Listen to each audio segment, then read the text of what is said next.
नमस्कार, आप देख रहे हैं नेक्स्ट 9 लाइव और मैं हूं आपके साथ अंकिता मिश्रा।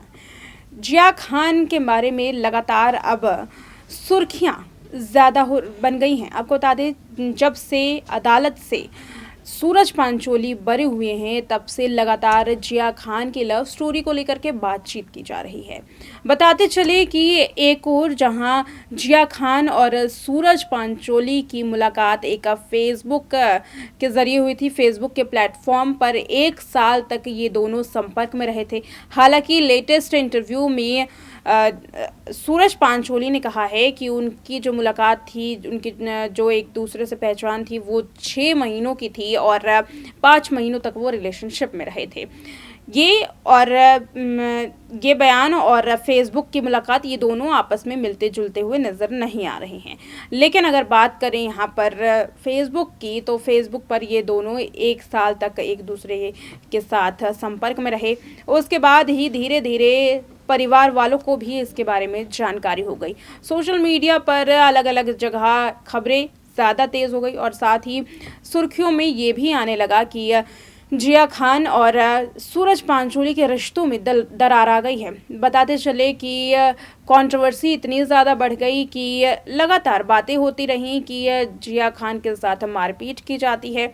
3 जून 2013 को जिया ने 6 पन्नों का नोट लिखा। उस नोट में जिया ने उन सभी चीज़ों के बारे में खुलासा किया जो सूरज पांचोली पर दिखाई देते थे। हालांकि सीबीआई की विशेष अदालत ने उस नोट को सबूत के तौर पर नहीं माना है। बताया ये जा रहा है कि वो नोट फेक है और वो नोट राबिया खान ने लिखा था। फिलहाल आधिकारिक रूप से इसकी पुष्टि नहीं की गई है, लेकिन सूरज पांचोली के हाल में दिए गए एक इंटरव्यू में ये बात कही गई कि उन्हें उस बिना पर ही रिहा किया गया कि जो हैंडराइटिंग थी वो राबिया खान के साथ मैच हो रही थी, बल्कि जिया खान के साथ हैंडराइटिंग ना तो मैच हो रही थी और ना ही वो डायरी जिसमें वो 6 पन्नों का नोट मिला था वो जिया खान का था। वो डायरी भी राबिया खान की थी और हैंडराइटिंग भी राबिया खान की थी। हाल के इंटरव्यू में सूरज पांचोली ने इस तरीके की बातें कही हैं। इस लव स्टोरी के साथ साथ जिया खान को इंसाफ दिलाने की लड़ाई भी सोशल मीडिया पर काफ़ी वायरल हो रही है। बताते चले कि इस इंसाफ की लड़ाई में कोर्ट की फटकार भी राबिया खान को खानी पड़ी थी, क्योंकि लगातार कोर्ट पर राबिया खान उन कोर्ट के फैसले पर सवालिया निशान खड़ी करती हुई नजर आती। फिर उसके बाद उन्होंने कहा कि उन्हें पुलिस पर भरोसा नहीं है। पुलिस पर भरोसा ना होने के कारण जब केस की गंभीरता को देखा गया तो खुद मुंबई की हाई कोर्ट ने इसे सीबीआई के हाथों सौंप दिया। सीबीआई ने इस पूरे मामले में निष्पक्षता के साथ और पारदर्शिता के साथ जांच पड़ताल की। जांच में भी वही पाया जो मुंबई की पुलिस ने पाया था, यानी कि सबूत इस मामले में सूरज पांचोली की ओर गवाही नहीं दे रहे थे। लेकिन उसके बाद फिर से राबिया खान ने कोर्ट में अर्जी दाखिल की और कही कि इसकी एक और एजेंसी के साथ निष्पक्षता के साथ जांच हो, एक और एजेंसी से जांच की जाए। एजेंसी की जांच करने की मांग पर कोर्ट ने क्या कहा और कैसे राबिया खान पर फटकार लगाई, देखिए। जिया खान का जब मामला सीबीआई के पास था तब भी लगातार राबिया खान की ओर से ये आरोप आ रहे थे कि सीबीआई इस पूरे मामले में हर एंगल से निष्पक्षता से जांच नहीं कर रही है। इसके बाद कोर्ट में राबिया खान ने एक याचिका दायर की थी। कोर्ट ने उन्हें फटकार लगाते हुए आदेश दिया था और कहा था कि याचिकाकर्ता का बार बार यह आग्रह करना कि इस मामले में पीड़िता का निधन किसी जान लेने की वजह से हुई है, पीड़िता ने खुद अपनी जान नहीं ली, यह मुकदमे में देरी का कारण बन रही है। कोर्ट ने कहा कि राबिया खान जिस तरह से याचिका दे रही हैं, यही लगता है कि बिना कोर्ट में सुनवाई के बस यह आदेश लेना चाहती हैं कि पीड़िता की किसी ने जान ली है, वो अपने आप खुद जान नहीं दे सकती। बेंच ने यह भी कहा कि इस तरह की सोच और नजरिया कानून की उचित प्रक्रिया में दरकिनार किया जाता है। हाईकोर्ट की बेंच ने अपनी विस्तृत आदेश में यह भी कहा कि याचिकाकर्ता का यह व्यवहार ट्रायल कोर्ट में चल रहा है, मामले में गैर जरूरी तरीके से देरी का कारण भी बन रहा है। ऐसा लगता है कि याचिकाकर्ता यही चाहती हैं कि बिना अदालत कोई जांच सुने, कोई दलील सुने, केवल उनके पक्ष में फैसला सुना दे, जबकि पहले नजर में ये लगता है कि सीबीआई इस पूरे मामले में निष्पक्ष और पारदर्शी तरीके से जांच कर रही है। बेंच ने आगे कहा कि सीबीआई ने अपनी सप्लीमेंट्री चार्जशीट में जांच के बाद ब्यूरो दिया है और मेडिकल एडवाइजरी यानी कि चिकित्सीय सबूत और मौके से बरामद सबूतों के आधार पर हर एंगल से आरोपी के आचरण और घटना का कारण, इन सभी को ध्यान में रखते हुए जांच की है और ये पता लगाने की कोशिश की है कि कहीं ये मामला जान लेने का तो नहीं है। इस ओर हर चीज पर नए सिरे से विचार भी किया जा रहा है, उनकी पुष्टि भी की जा रही है, लेकिन अभी तक ये पूरा मामला खुद ब खुद जान लेने का ही साबित हुआ है। मुंबई के हाई कोर्ट ने यह भी आदेश दिया था कि पहली नजर में पुलिस या सीबीआई द्वारा की गई जांच में कोई दोष नहीं पाया जा सकता, सिर्फ इसलिए कि सीबीआई भी उसी नतीजे पर पहुंची है कि ये मामला खुद ब खुद जान लेने का है।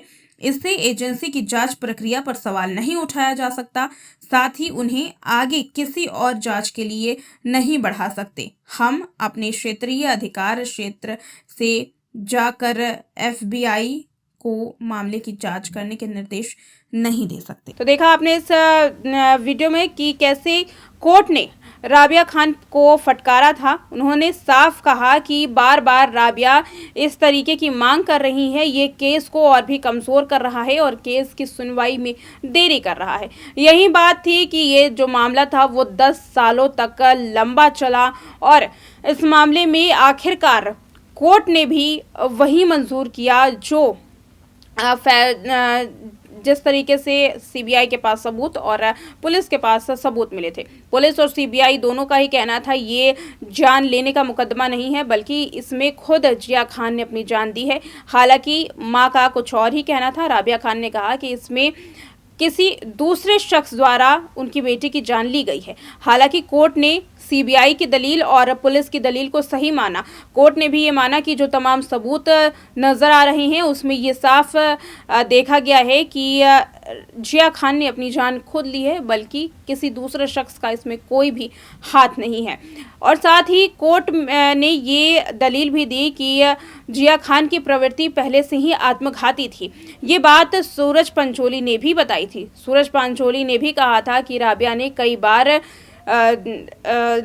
राबिया खान से कई बार कहा गया था कि उनकी बेटी डिप्रेशन में है, लेकिन उन्होंने ये बात नहीं स्वीकारी। साथ ही सूरज पंचोली ने यह भी कहा कि जिया खान कई बार अपनी जान लेने की कोशिश कर चुकी थी, लेकिन बार बार सूरज पंचोली ने उन्हें बचाया था। हालांकि इस बार सूरज पंचोली बचा नहीं पाए। अब ये बयान कितने सच्चे हैं, सूरज पंचोली की ये दलीलें कितनी सच्ची हैं और क्या सच में वो जो लेटर था वो फेक था, इसकी ऑफिशियल कोई पुष्टि नहीं की गई है। कोर्ट द्वारा इसका कोई बयान सामने नहीं आया, लेकिन सूरज पंचोली की माने तो इसी सबूत पर उन्हें रिहा किया गया था। अब देखना ये होगा कि हाई कोर्ट में जब ये मुकदमा जाता है तो हाई कोर्ट इसे किस एंगल से देखती है, क्योंकि सीबीआई की स्पेशल अदालत ने इसे देखा है और सीबीआई की स्पेशल अदालत ने ये मंजूर किया है कि इस मामले में जो फैसला है वो सूरज पंचोली के पक्ष में जाना चाहिए। लेकिन अगर हाई कोर्ट में ये मुकदमा जाता है और मुंबई की हाई कोर्ट इस पर फैसला सुनाती है तो यकीनन राबिया पर मुसीबत खड़ी हो सकती है। मुसीबत इसलिए क्योंकि पिछले 10 सालों में राबिया ने कई बार पुलिस पर सवालिया निशान खड़े किए हैं, सीबीआई की जांच पर भी सवाल किए हैं। पुलिस पर और सीबीआई पर सवाल खड़ा करने के उपरांत उन्होंने कोर्ट पर भी निशाना साधा। लेकिन अब कोर्ट इसे किस एंगल से देखती है, मुंबई की हाई कोर्ट क्या कहती है, क्योंकि सीबीआई की स्पेशल अदालत ने अगर मुकदमे में बरी किया है तो कोर्ट भी इस मामले को बहुत गहराई से जांच करेगी और इस जांच में अगर कोर्ट भी मुंबई की हाई कोर्ट यही पाती है तो यकीनन इस याचिका को खारिज कर दिया जाएगा। अब साफ तौर पर नजर आ रहा है कि एक और राबिया खान इस मुकदमे को कहीं जहां एक और ख़त्म नहीं होने देना चाहती तो वहीं दूसरी ओर ये मुकदमा ख़त्म होने की कगार पर है। अनुमान ये लगाया जा रहा है कि जैसे ही मुकदमा ये मुंबई की हाई कोर्ट में जाएगा वैसे ही इसे खारिज भी कर दिया जाएगा, क्योंकि तमाम जो सबूत मिले हैं वो सूरज पंचोली के हक में हैं, उनके समर्थन में हैं। ऐसे में मुंबई हाईकोर्ट भी इस बात को जानती है कि ये मामला ज़्यादा खींचने लायक नहीं है।